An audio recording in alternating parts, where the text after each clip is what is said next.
বিরিয়ানি এমন একটা জিনিস, এইটারে কোনোদিন না করতে নাই।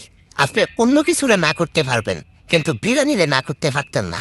কেউ যদি আপনার হাতে অথবা নিজের যদি মনটা কয় খাম, খাবারের জিনিস খাবেন না কেন? খাম। এক কবি বলছে, বিরিয়ানি খেলে কেউ দেউলিয়া হয় না। সেই কবিতা আমি। খাবারটা বড় কথা না, আবার খাবারটাই কিন্তু বড় কথা। ধরেন আপনি রাস্তা দিয়ে যাইতেছেন, পাশেই একটা বিরিয়ানির দোকান।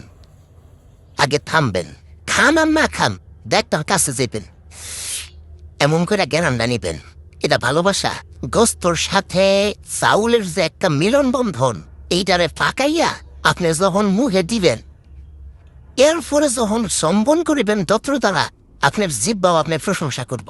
এত খুশি হইব, আপনার যে 32টা দত্র পাখির মতো টানা বের করে লেব। খুবই রঙিন একটা মুহূর্ত। কলিজাটা ঠান্ডা হয়ে জায়গা।